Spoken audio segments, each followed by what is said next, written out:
Oviatí romantikov vám prajeme príjemný, dobrý večer. Sledujete Markízu a Slovensko hľadá superstar. My sa nachádzame v Incheba Expo aréne. Je to inak podľa prieskumov jedno z najromantickejších miest na Slovensku vôbec. Na tejto lavičke už veľa mileneckých párov v Inchebe sedelo.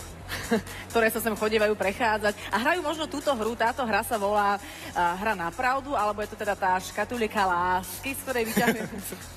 Tak je to spisovnejšie ako krabička, no. Okay, ale je to škatulka pravdy, myslím, že to je menej pred 22. Takže, prvá otázka. Aká bola tvoja prvá láska? Zaujíma nás meno, vek a miesto. Ja hovorím? Nie, tak túto otázku položíme asi niekomu... Porota, hráte? Hráte s nami? Hráte? Super. Počuli ste otázku? Takže ešte raz. Aká bola tvoja prvá láska? Zaujíma nás meno, vek a miesto a odpovie... Vyber si. Laco Lučenič. Ticho.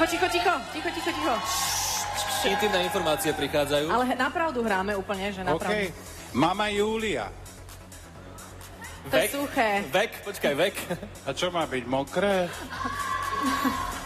To je zase niečo iné. No dobre, tak taká, že láska nie je materská, ale vieš, také, že kamoška zo škôlky. Ja som mal len kamarátov. To nám neprekáža.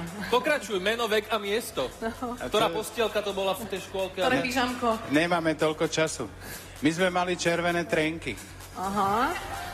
A tam chceš túto spoveď ukončiť, predpokladám. A to som ešte nespomenul, že som vôbec nechodil do škôlky. Tak si tu vlastne zavádzaš. Dobre, takže, OK, Láco, ďakujeme, s tebou už nehráme. Nájdeme si na budúce niekoho iného z poroty. OK, a teraz si vyberieme ďalšieho finalistu alebo finalistku? Ja si myslím, že to bude finalistka. Opäť sa dozvieme niečo o tom, v akom vzťahu ona funguje s ostatnými súťažiacimi. A táto dievčina sa volá Vierka Berkiová.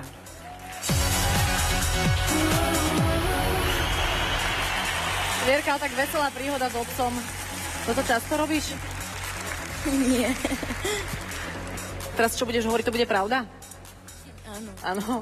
Asi naozaj taká rozcitlivená? Alebo myslím, že Maťo Konrád to spomínal, že si taká citlivejšia v ostatnej dobe. To som mala takú svoju mániu, neviem, prišla mi taká, že už, keď už veľmi veľa robím akože srandy, tak už ma to aj onudí a už potom neviem, čo mám robiť. Teraz si v akej fáze? Taká... Teraz je skôr tá sranda fáza, alebo... Teraz som bola v špatnej fáze a po tej dokrutke to je lepšie. Zase sranda fáza, ja som sa nechcela smiať a normálne som musela. No tak ale, keď sa človek vidí v televízii, tak to je zábavné, nie? No a ešte keď úplne také ksichty robí všetko možné úplne.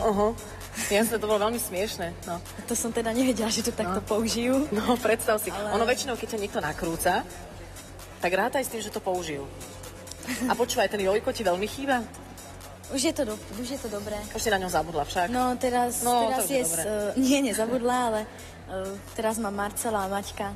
Všetkých, oni teraz všetci, akože normálne robíme srandy, všetko. Dobre, takže Vierka má teraz Marcela a Maťka, aby sme mali jasno v tomto celom príbehu, ktorý sa tu odvíja s 8 hlavnými protagonistami. Teraz tu máme Vierku Berkiovú, ktorá odchádza. Odchádzaš? To znamená, že odchádzaš. Nemáš nič pricviknuté tu, dobre? Vierka, bež! Vierka Berkiová ide spievať pesničku, ktorá sa spája s našou porodkyňou Darou Rollins, pretože je to skladba s názvom Anielik. A toho Anielika bude teraz predstavovať a keďže Vierka je v teraz takej veselej fáze, uvidíme, nakoľko sa rozhúpe na tej húpačke, ktorej sa bude tiež v tejto piesni nejakom realizovať. Vierka Berkiová. Vierka, ja musím povedať, že si ma... Ups. Tak ostaňme už. Posaďte sa. No. Dievčatá, vyzeráte rozkošne. Musím povedať, že ak by ma navštívil takýto aniel, tak by som bola nadšená. Som dojatá výberom pesničky. Som rada, že si vybrala Anielika. Je to strašne ťažká pesnička. To máš úplnú pravdu, ale ty si ju zvládla ľavou zadnou, ani ja by som to nezaspievala lepšie. Ale to nie je pravda, ja som mala strašný problém s tým. Ja som ti to hovorila dnes na generálku, že to dobre dopadne.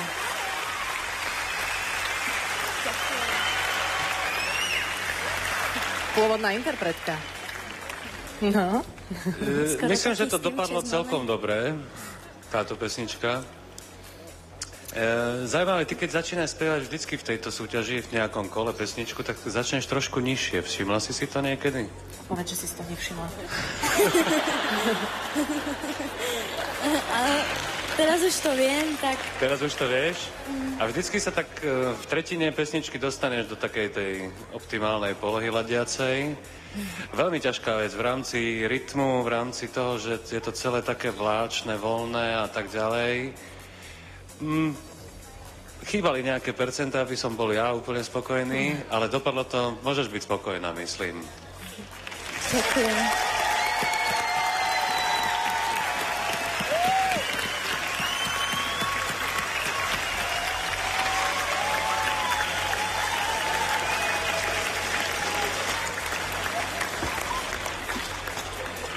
Vierka, ty si anielik.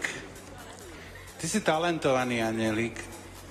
Spievaš veľmi pekne a preto si dovolím jednu vec, ktorú by som si neviem, či ešte u niekoho iného dovolil. A to je, ani to nie je vytýkanie, ale možno by si to vedela pri tom všetkom, jak si to dobre zaspievala, zaspievať ešte aj naivnejšie. Lebo tá naivita sa z toho trošku vytratila. A to je základ tej pesničky. Ale všetko ostatné fungovalo. Tej naivite zase pomáhali ružičky, atmosféra bola dobrá, všetky tieto veci fungovali a samozrejme akceptujem tú obťažnosť tej veci. To je pesnička, no neviem, snáď ani ja by som mu nezaspieval. Ale nie, Laco. No fakt. Ale ty by si to zaspieval. Vieri, mala by si dať nejakú stávku s Lacom? Ježišmária. Po ktorej keby prehral tú stávku, tak by musela Laco Lučinič na tejto húpačke spievať Anielika. Nižšej tónine by to zaspieval. Anieliku, kde lietaš? Vážne ťažká pesnička. To by zanechalo na mojom vývoji nezmazateľné stopy. Sme radi, že si ešte vo vývoji, aj sme si to mysleli. A ja som rád, že som ešte vo vývoji. Ďakujeme veľmi pekne. Ja si myslím, že teraz sa dá porote poďakovať za takéto. A ja strašne vám ďakujem. Lebo Vierka sa dnes veľmi bála tejto pesničky. Fakt. No, na generálke. Takže super. Vieri, upraceme si dobre a ideme, hej? Takže poviem SMS-kové číslo. Ešte poviem SMS... Tak už sme v takom polo... Vstávame? 3, 4. A pozor, máme záclony všelijaké. SMS-kové číslo ostreľovanej Vierky Berkiovej je 9941. Vierka Berkiová.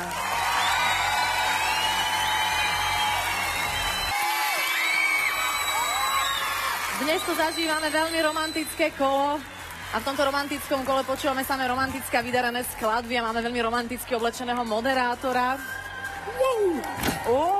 Nevyšla som z obrazu? Neviem, či si vyšla z obrazu, ale nevidela som ťa až tak, čo si robil. No a hráme takú tú romantickú hru na pravdu. Toto je tá plechovka lásky, som to premenovala.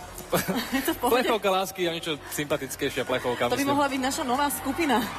Hudobná. Po krutých Vianociach. Plechovka lásky? Plechovka lásky. To hneď na Valentína potom v februári spustíme. Počkaj, ale ešte nevyťahujme ďalšiu otázku. Počúvaj, no sme sa bavili o tom, že aká bola tvoja prvá láska, kedy to bolo, koľko si mal rokov, ako sa volala. No. Pico. Ja prvý? Áno. Ale ty potom povieš. No dobre. Ale na pravdu hráme. Ticho.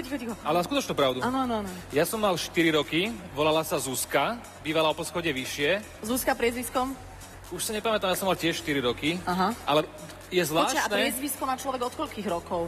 Väčšinou vás od 5, teda v našej rodine tak funguje, ja som bral už od 6 napríklad. No. Ale zvláštne je, že Laco Lučinič bol pri tom, lebo to bolo na Dudvážskej ulici v Bratislave a my keď sme sa spolu rozprávali vždy, tak on tam hral na gitare vtedy, na Dolných Honoch. A možno hral tej istej Zuzke, vieš?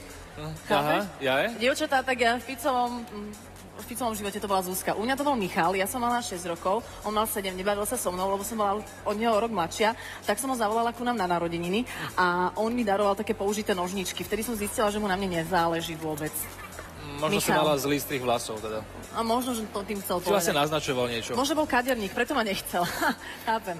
Dobre. Ako sa volal? Michal. Dobre. Ďalšiu otázku sme mali vytiahnuť, lebo už to naťahujeme. Dobre, ďalšia otázka. Aha. Ale toto teraz nepovieme. Toto Ja viem, komu to položíme. Toto až po prestávke. Jasné, to je dobré.